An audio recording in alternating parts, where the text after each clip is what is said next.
This is JCU Conversations, a podcast show from James Cook University, Singapore. Tune in as we ask experts in the industry more about their lives and their approach to success. Subscribe on Apple Podcasts, Spotify, or wherever you get your podcasts. Let's listen to today's episode. Hi, I'm Cindy Tan, Chief People Officer at James Cook University in Singapore. In today's podcast, I am thrilled to be speaking with an exceptional leader whose career journey spans public policy, media, maritime, and now Group Chief Corporate Officer Ms. Quah Ley Hoon. Hi, Cindy. Many of you would have known her as the former Chief Executive of Maritime and Port Authority of Singapore, where she led the sector through the most challenging times during COVID-19 pandemic, ensuring that Singapore's maritime operations remain resilient and forward-looking.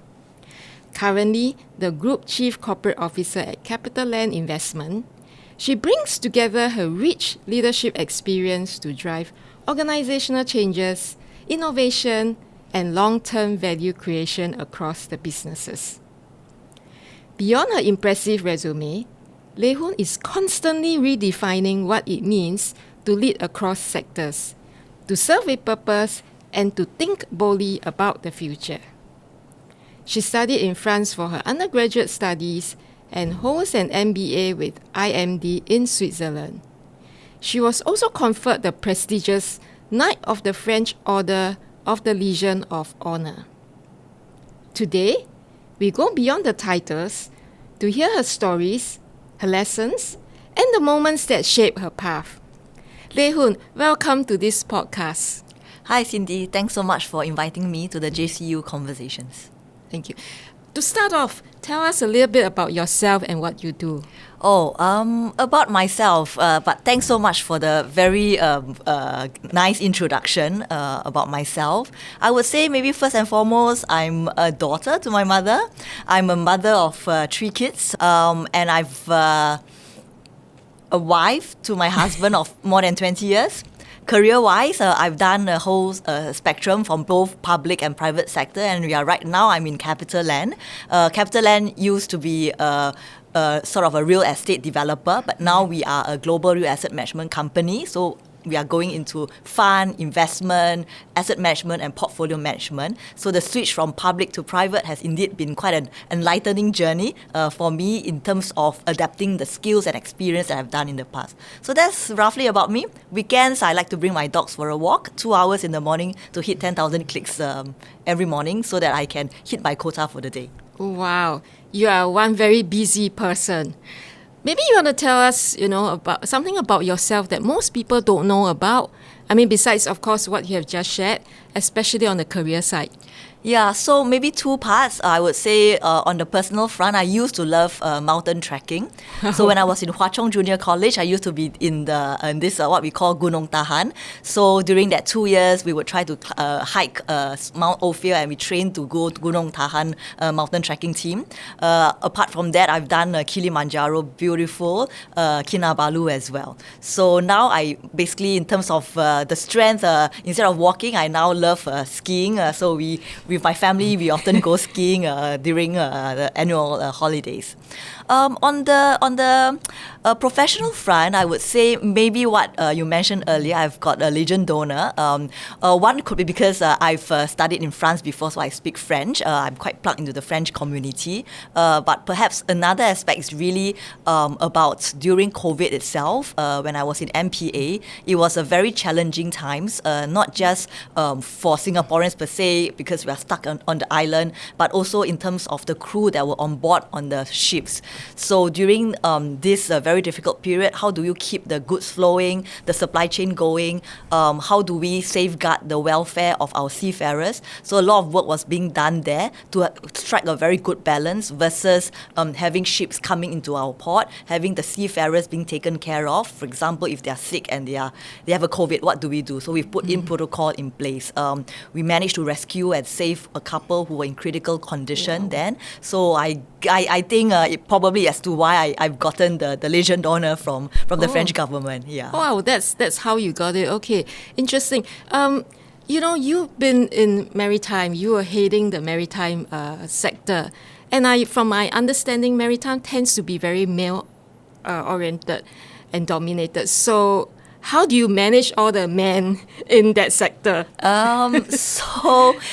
are right. Before I joined the sector, people would tell me, hey, you are in a very male-dominated industry. But actually, if we look at it, it depends on the profiles, right? The captains, the seafarers, predominantly male for good reasons, because they are always out in the sea. And for female women like us, we have a certain, we want to get married, settle down, have kids, etc., right? But I would say that when it comes to onshore, we're actually quite equal. I would say about 50-50. Onshore meaning, like, for example, you could be doing banking work, treasury work, finance work, corporate work, management work. So I would say, we grow up in Singapore, so we always don't carry a lens whether I'm a male or a female. And I must thank my parents for bringing me up. I've never been told that I'm more inferior to my brother. In fact, when we fight, sometimes I win.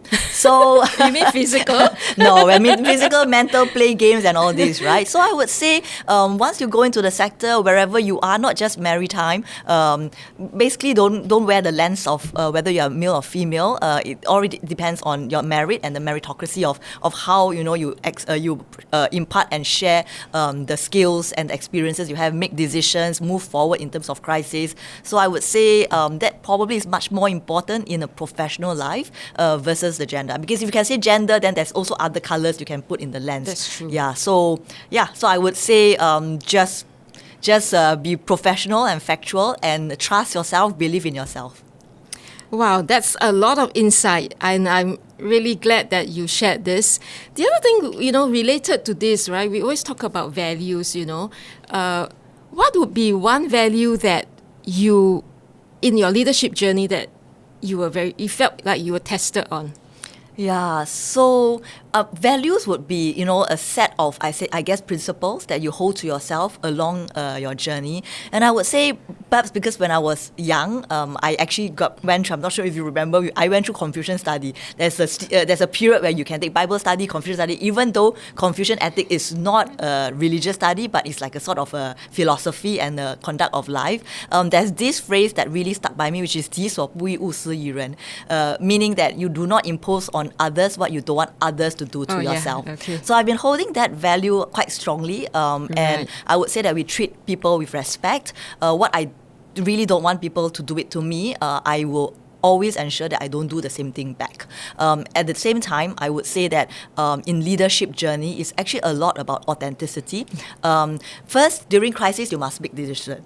Secondly, in times of peacetime, what is the type of deliberation, conversations you have with your team so that, we are in it together? It's a considered decision. And thirdly, it's about whether people feel that they can trust you to look after them, carry their bag.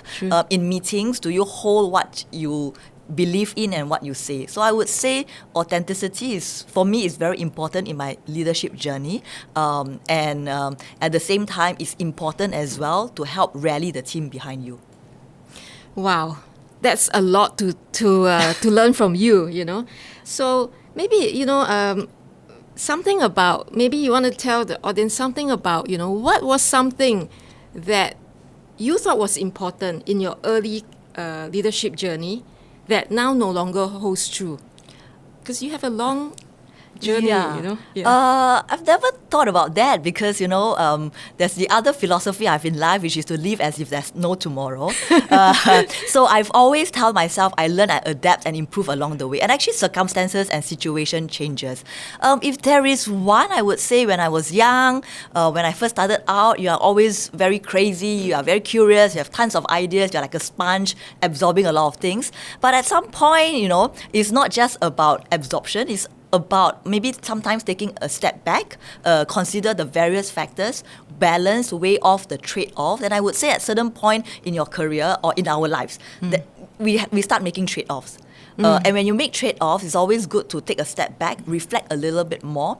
The trade-offs could be, for example, my son has PSLE coming up soon. Do I take 6 months no pay leave to spend time with him, or do I not? Right? And then that has an implication on your career progression. Is it important? Is it not important? So I think it's about prioritizing where you are in your journey, or where I am in my journey, and make decisions along the way.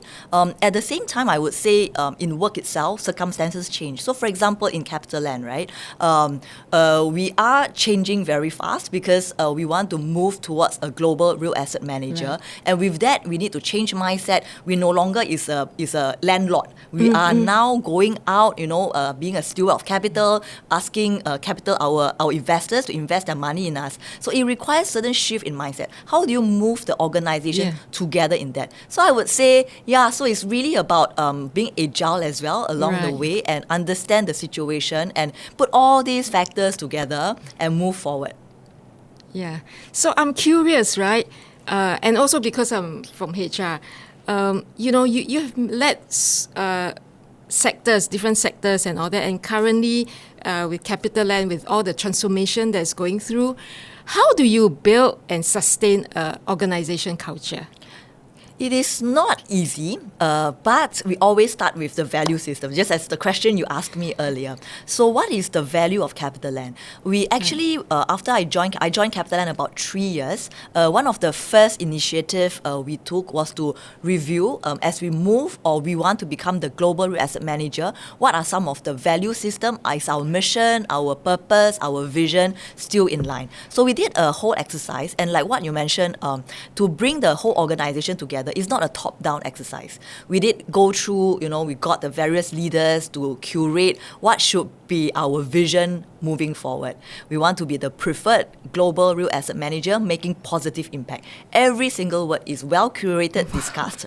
And then we bring down to the various levels, including now we are at the stage where we actually go through our culture belief, our culture alignment, work out the various initiative, and we cascade down. We have ambassadors going out. At the same time, we listen to what's the feedback from the ground and continually curate this exercise. So I would say the values are very important, and in CapitaLand, our fundamental values are winning mindset, being having high integrity, respect for each other, and being enterprising. As we review all this, it continues to remain true. We have now shifted our vision to be a global real asset manager. Now we are now looking at how to be the best steward of capital.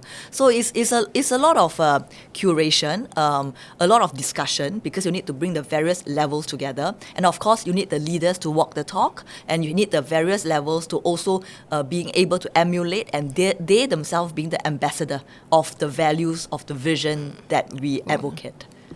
Wow. But it's a, I would say, it's a long journey. It's a journey. And if you ask any organization about culture building, I was just talking to two other organizations.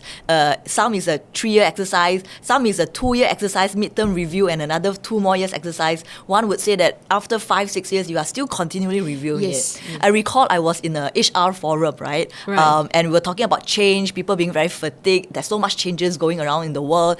Then I asked the HR practitioners in the room, how many of you feel that your organizations are not changing?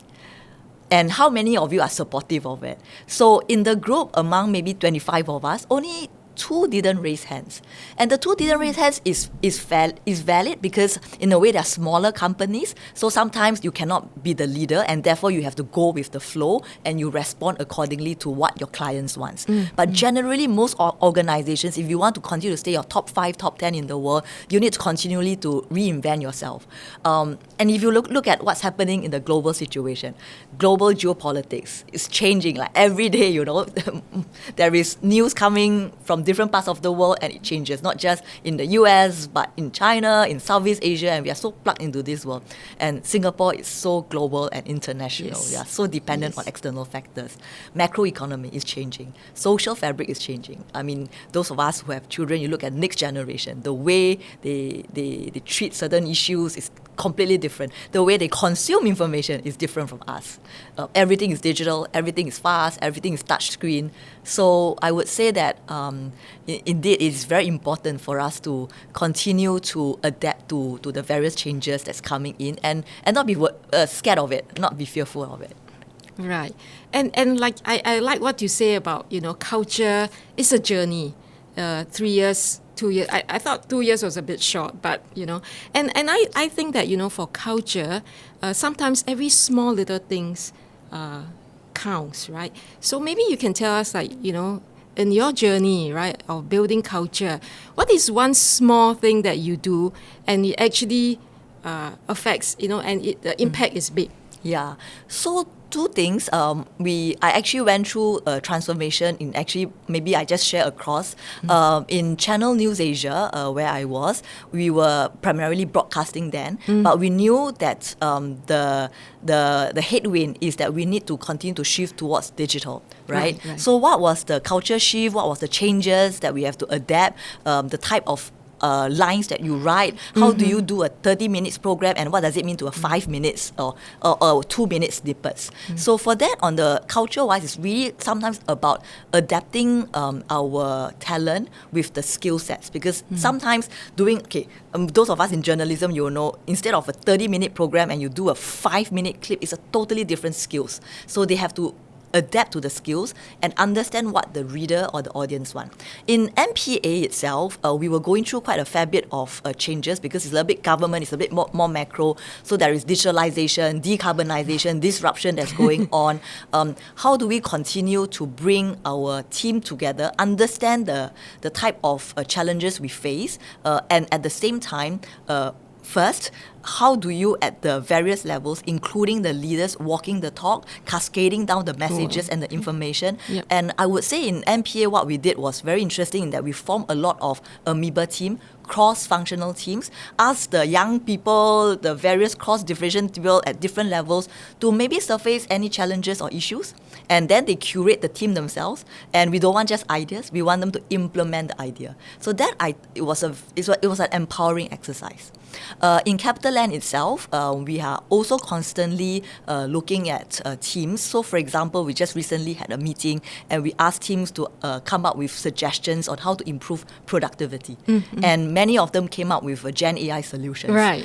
And we tell them it's not just the solution that you're advocating. Please go and talk to the various departments. Maybe the solution can also apply to them. So I think I always believe that when we have groups curating and bring culture together, it's not about just talking, but it's about getting the groups to also implement, think through the ideas. And the biggest strength of all is that you bring different teams together, different generations together, different levels together. And when you forge that camaraderie, you have a common challenge to resolve, that really binds the team together. Right. You talk about Gen AI, and I want to, come back to that, right? What is one misconception about Gen AI? Because every company, everywhere you go, people talk about Gen AI. Is there anything that, we all should know about? Yeah, I would say the practitioner will tell you AI has been in our life for the past years, right? Because in a way, artificial intelligence has been around. But I would say the fear, maybe not misconception, but the fear a lot about Gen AI is that it's going to take away jobs. Yeah. And that is the elephant in the room. So when you introduce a Gen AI initiative in the company, so for example in CapitaLand, we've made a commitment, we want to create a movement, we want 100 use case this year. And the reason is not because we're chasing after numbers, but is to expose people to what are the use case, what are potential applications, and in it, an individual will know that if you leverage on the Gen AI tools that we have made available for you, it not only improve your efficiency and productivity, there are certain platforms that can even help us increase our revenue. So for example, we did a lodging dynamic pricing Gen AI platform, and with that, instead of using Excel spreadsheet to go and calculate, see the trends, consumer behavior on how we should price a room, now we rely on Gen AI because they are able to take in different data around the world, and it allows us to charge slightly higher where the demand is in peak, and charge lower when the demand is lower. And it actually gains us revenue for the company.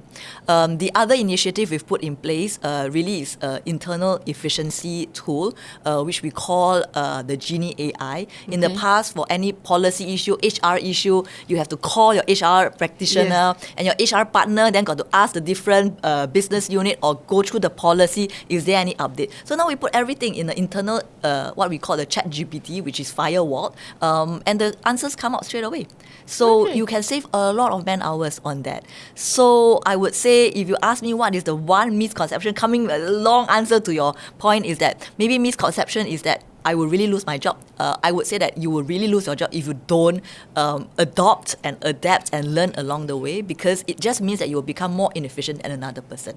Then the question is, if Gen AI can take over some jobs because it is mundane, which most of us may not like to do it, then how do we continue to reskill ourselves so we have a value add layer? At the end of it, Gen AI, whatever tools, answers and responses we get, is not 100% foolproof. Sure. Yeah. So we need to, as humans, continue to level up so that we are ahead of the game of a Gen AI, and we are able to filter through and ascertain that this is indeed the judgment call that you have, the professional call you have, the factual checks that you have. So, yeah, I would say don't be scared of Gen AI. You need to embrace it. Right. So what is one message that you have for our working adults currently already working, and also for those students who are, because we have students, right? Those students who are entering the workforce, what is one message that you have for these two groups of people? So the first one is entering into the workforce. One is a season, already in the working, workforce, and next is entering into the workforce. Yes, our students who are entering. Let's start with the younger ones. Okay. I would say entering into the workforce, because you are going from theoretical studies. Of course, now I know our students are very exposed because you have internship, you have exchange program. But I would say that when you enter into the workforce, and I'm sure most of us would say that, is really be a sponge, be curious, learn. Okay. Yeah, I would say, because there's just, the skills are different, the exposure is different. You are now dealing with real numbers, P&Ls on the ground. You are making, even public sector, you are making policy that can affect and impact life. So it is really the practicality of it. So I would say be a sponge, learn, be curious. For those in the workforce, I guess you can give me as good advice as I can give you, because our circumstances are different. But I would say it's important that we are balanced as an individual. When you go to work, don't bring work home, as in emotional. We know because of digitalization, remote, you have a lot of accessible to mobiles. You need to continue sometimes to work. There's crisis, you need to work. But I think it's don't bring the emotional burden home. Shed it, find some way, and don't bring personal worries into the work.